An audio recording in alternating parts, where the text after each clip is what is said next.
اس کے بعد فرعون نے بنی اسرائیل کے بیٹوں کو قتل کرنے کی اور بیٹیوں کو زندہ چھوڑنے کا حکم دے دیا۔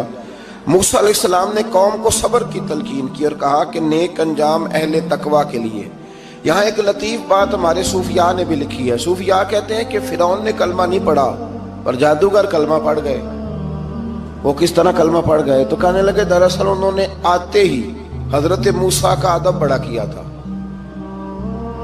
جادوگر حضرت موسیٰ کے مقابلے میں آ کے بھی ان سے کہتے ہیں کہ رسیاں آپ پہلے ڈالیں گے کہ ہم ڈالیں، آپ اصحاب پہلے رکھیں گے کہ ہم رکھیں؟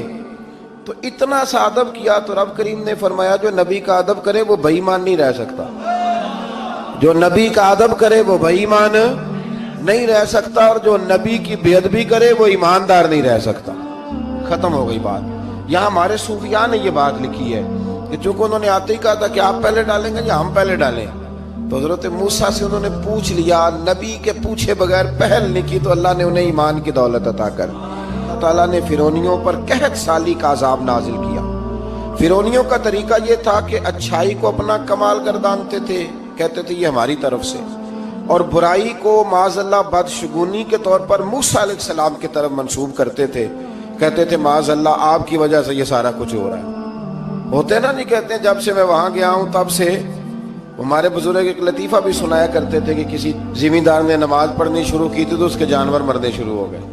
اب لوگ سمجھتے ہیں کہ معاذ اللہ شاید یہ کسی بزرگ کے سبب سے ایسا ہے، حالانکہ یہ تو اللہ کی طرف سے آزمائش ہوتی ہے، اس کی حکمتیں ہوتی ہیں۔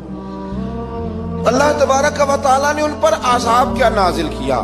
آیت نمبر 130 اور 143 کا بھی آپ سورہ اعراف کی پڑھیں تو اللہ تعالیٰ نے ان پر ٹڈیوں کا، جموں کا، مینڈکوں کا اور خون کا عذاب نازل کیا۔ یہ کس قسم کا عذاب ہے؟ جمعے پڑ گئے، ٹڈیاں آ گئیں، یہ اللہ نے عذاب نازل کیا۔ جب وہ عذاب میں مبتلا ہوئے تو موسیٰ علیہ السلام سے کہا کہ آپ اللہ سے دعا کریں کہ ہم سے یہ عذاب ٹل جائے، اگر ایسا ہوا تو ہم ایمان لے آئیں گے، بنی اسرائیل کو بھی آزاد کر دیں گے۔ لیکن موسیٰ علیہ السلام کی دعا کے نتیجے میں جب عذاب ٹل جانے کے بعد فرعونی پھر اپنے وعدے سے پھر گئے۔ بنو قریظہ والوں نے بھی کئی دفعہ حضور سے وعدے کیے پر اپنے وعدوں پر قائم۔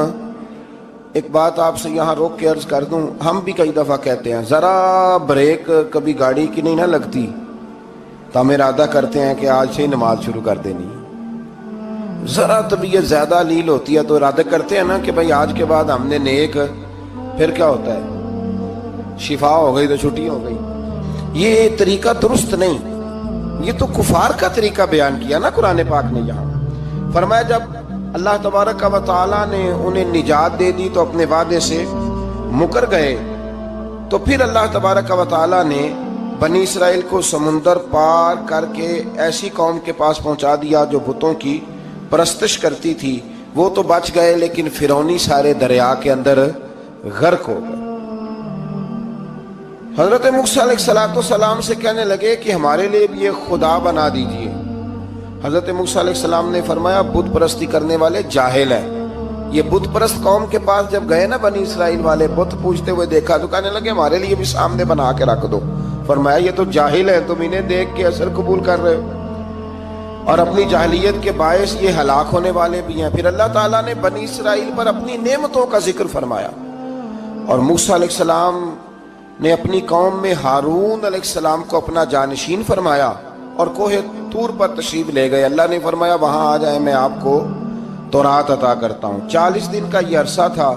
موسیٰ علیہ السلام نے وہاں پہ جا کے، وہ سارا واقعہ بھی انہی آیات میں ہے کہ حضرت موسیٰ نے عرض کیا تھا کہ رب ارنی، یا اللہ میں تجھے دیکھنا چاہتا ہوں، تو فرمایا لن ترانی، تو نہیں دیکھ سکتا۔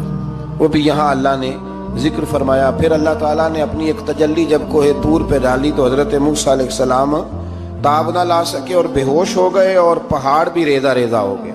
اس کا ذکر بھی اللہ نے انہی آیات میں فرمایا۔ آیت نمبر 144 سے 155 تک حضرت موسیٰ علیہ السلام کو رسالت عطا کرنے، کلیم اللہ کا منصب عطا کرنے، تورات عطا کرنے کا ذکر ہے۔ آگے چل کے بتایا کہ جو متکبر لوگ ہیں نا، وہ آیات الہیہ سے منہ پھیرتے ہیں، اور جو لوگ اللہ کی آیات اور قیامت کو جھٹلاتے ہیں ان کے اعمال باطل ہیں۔ پھر موسیٰ علیہ السلام کے کوہ طور پر قیام کے عرصے میں بنی اسرائیل کے زیورات سے بچڑا بنا کر اسے معبود بنانے کا ذکر ہے۔ ان میں ایک جادوگر تھا سامری، سنا ہے سلالہ میں اس کی قبر ہے۔ حضرت موسیٰ کوہ طور پہ چلے گئے تو اس نے پیچھے سے سونے کا ایک بچڑا بنا لیا، اس میں سونے کی تاریں اس کے منہ میں لگائیں، ہوا چلتی تھی تو بجتی تھی۔ اتنے کمزور عقیدے کی یہ قوم تھی کہ انہوں نے فٹافٹ ماننا شروع کر لیا، فٹافٹ ماننا، کہنے لگے یہ ٹھیک ہے۔ چنانچہ موسیٰ علیہ السلام جب واپس آئے تو قوم پر غصے اور افسوس کا اظہار فرمایا اور کہا میرے پیچھے تم نے ایسا برا کام کیا ہے۔ انہوں نے تورات کی تختیاں بھی زمین پہ ڈالی اور اپنے بھائی ہارون علیہ السلام کا سر پکڑ کے اس سے جواب طلبی کی۔ انہوں نے کہا اے میرے ماں جائے، بڑے خوبصورت لفظ ہے قرآن پاک، اے میرے ماں جائے، اے میرے بھائی، قوم نے مجھے بے بس کر دیا اور قریب تھا کہ یہ مجھے قتل بھی کر دیتے۔ اب آپ مجھ پر سختی کر کے دشمنوں کو ہنسنے کا موقع نہ دیں، کبھی بھی دشمنوں کو اپنے اوپر ہنسنے کا موقع نہ دینا چاہیے۔ پھر آیت نمبر 151 میں موسیٰ علیہ السلام کی دعا اور کلمات استغفار کا ذکر ہے۔ آگے چل کے بتایا کہ غصہ ٹھنڈا ہونے پر موسیٰ علیہ السلام نے تورات کی تختیوں کو اٹھایا جن کی تحریر میں اللہ سے ڈرنے والوں کے لیے ہدایت اور رحمت کی بشارت تھی۔ آیت نمبر 156 سے لے کر 158 تک میں موسیٰ علیہ السلام کی دعا کا ذکر ہے، جس میں انہوں نے اپنی قوم کے لیے اللہ تعالیٰ سے دنیا اور آخرت کی بھلائی مانگی۔ اللہ تعالیٰ نے فرمایا یہ کامل نعمت میں ان لوگوں کو عطا کروں گا جو ایمان کے ساتھ تقوی بھی اختیار کریں گے، یہ انہیں مل